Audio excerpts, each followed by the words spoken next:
currently there are entire roles within the real estate ecosystem that are quickly becoming more and more agentic, potentially leading to no human required or very, very few compared to teams of, dozens. Hi, Zach. Welcome. If you would mind just giving us a quick introduction on you and MetaProp. Yeah, thank you so much for having me.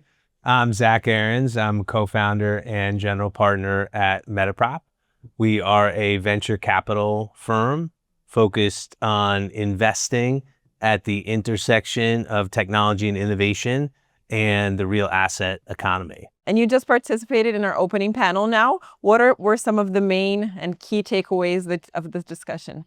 For me, it was really interesting to learn about the Brazilian AI ecosystem, not just learning about usage amongst the real estate community of generative AI applications in Brazil, but more specifically, the disparity as it relates to digital infrastructure build out and penetration in Brazil versus other nations like the US and China. One of the quotes that struck me profoundly was, there's only $3 billion of data center investment that's happened in Brazil during this AI boom.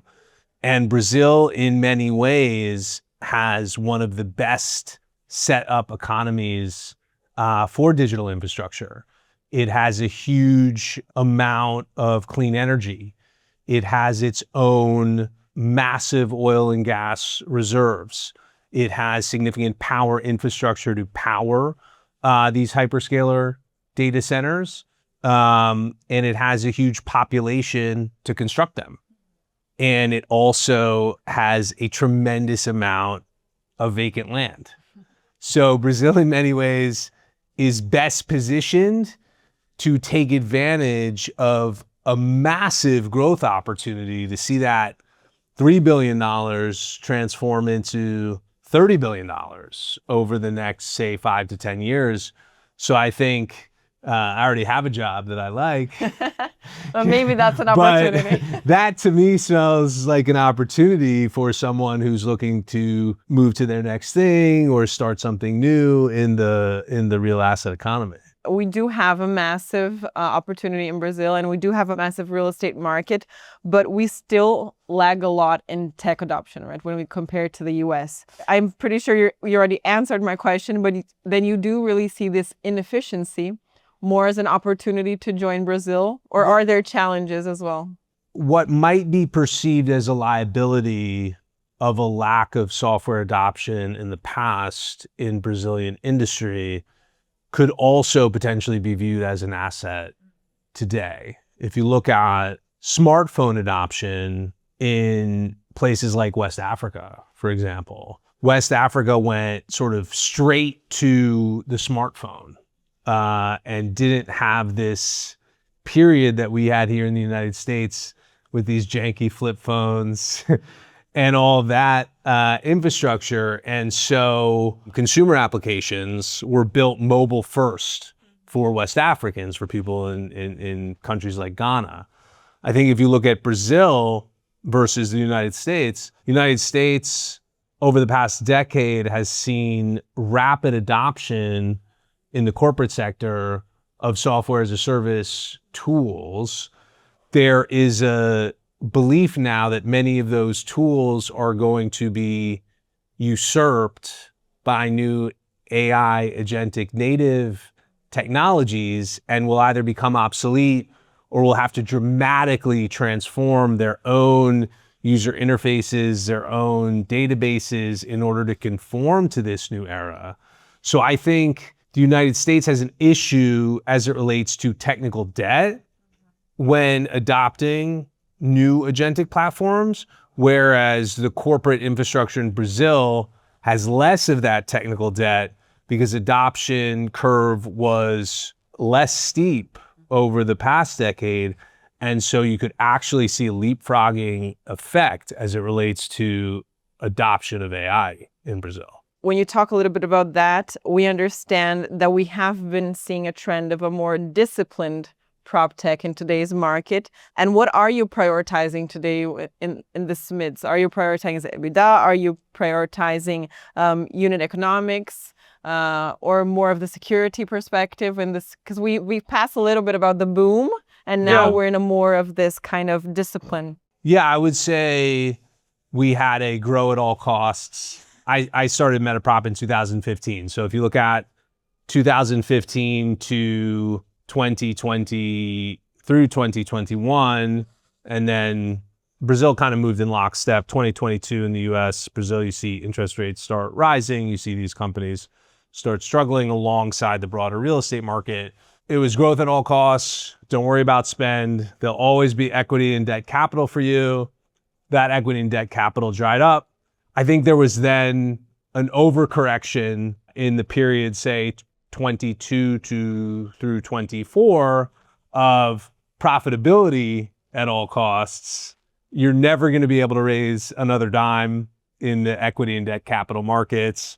You need to get profitable tomorrow. In many cases, for startup businesses, especially ones that were building advanced technology, that's either impossible or very detrimental to the business. So when we're looking at potential investments to make new, or we're advising our existing portfolio companies about how to navigate those waters, it's all about balance, and it depends on what type of company you are, what stage you are at, and what your unit economics actually look like. I think if you're growing 600 or 700% year over year and you're not yet profitable on an EBITDA basis, that's okay. I think the equity capital will be there. I think if you're growing 50 to 60% revenue year over year, you need to be profitable already on an EBITDA basis, or you need to show me a path to getting there within 12 to 18 months, because the equity capital right now, the inconvenient truth is it's chasing outrageous growth. I mean, we have companies with this new AI era, we have companies that are growing from 500,000 in revenue to 10 million in revenue year over year. That type of growth is unprecedented. Should a company sacrifice that to get profitable just because some venture capitalist tells them to? Probably not. But should a mature company that is growing slower work as much as they can to get profitable? Absolutely. So it really situation specific. And when we talk truly about most transformative ROI for real estate developers, what do you see that AI is delivering the most in that sense? It's the ability to evaluate intelligently hundreds of opportunities at a time instead of a handful. Beyond that, again, there has yet to be, and I'm hopeful this happens over the next 10 years, there's yet to be a redefinition of the workflow itself that a real estate investor is doing. They're just helped by agents instead of being helped by humans, and they're doing their job faster, more efficiently, and arguably, I would argue, more accurately. What I'm looking forward to are technologies that really have not reached mass adoption yet, but could fundamentally, dramatically change the economics for real estate developers and also benefit housing crises that I know certainly exist here in the US, exist as well in Brazil, undersupply of housing. That's advancements in material sciences to make materials less expensive, more sustainable, more resilient, and fundamentally easier to create and acquire. That is transforming construction techniques and implementing things like robotics on site to build buildings faster, cheaper, and safer than they're currently being built. Unfortunately, we've seen those innovations happening in pockets, but it hasn't been enough yet to actually transform the way the industry is doing business.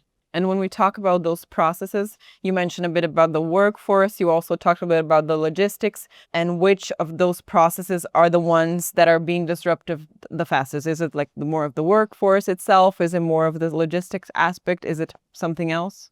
Currently, there are entire roles within the real estate ecosystem that are quickly becoming more and more agentic, ultimately potentially leading to no human required, or very, very few compared to teams of, dozens. I think the most penetration we've seen thus far is in leasing. AI agents can now effectively take a potential tenant all the way from the browsing stage to the asking questions stage to ultimately signing a lease. And then we don't have this yet, but down the road, maybe a robot helps move the person into the apartment. Because the workflows are fundamentally the same, we really haven't seen a dramatic change in how the business is getting done quite yet.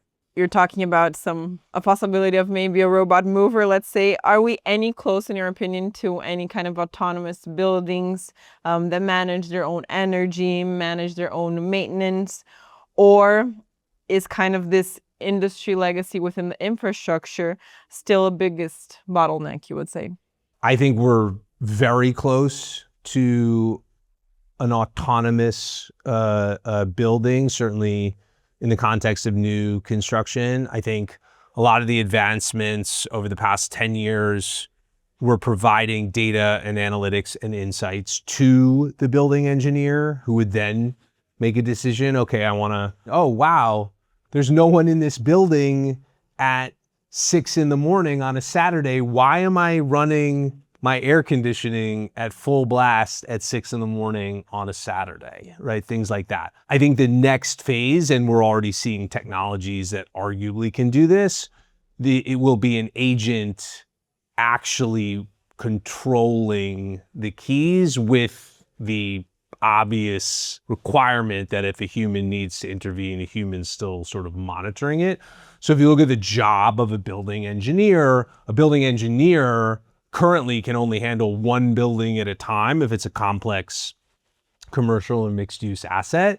And they're always, if you talk to a building engineer, they never have any time. Like, they're always frazzled. I think in the future, you might see one building engineer who can manage 5 buildings, right, with the help of agents. And that's certainly exciting. And that will ultimately help us consume less power, create less pollution, make our buildings more sustainable, and hopefully also make our tenants more comfortable and happier with their experience of being in the building. I think one of the shifts we saw play out since I started MetaProp 10 years ago was this idea of hospitality related real estate and this white glove service economy, right? We're in the Kimpton Hotel.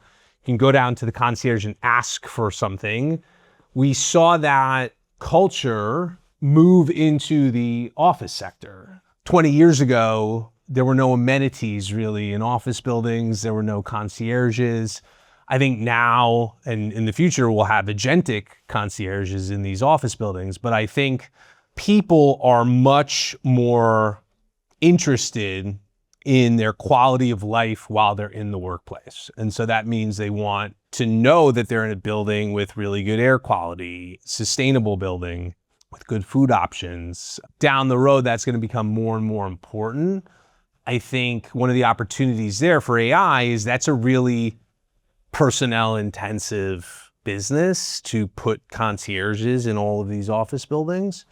So I think we're going to see that diffuse into assets that aren't just the top AAA plus ultra luxury $200 a square foot in rent buildings. I think we're going to see that culture across office writ large.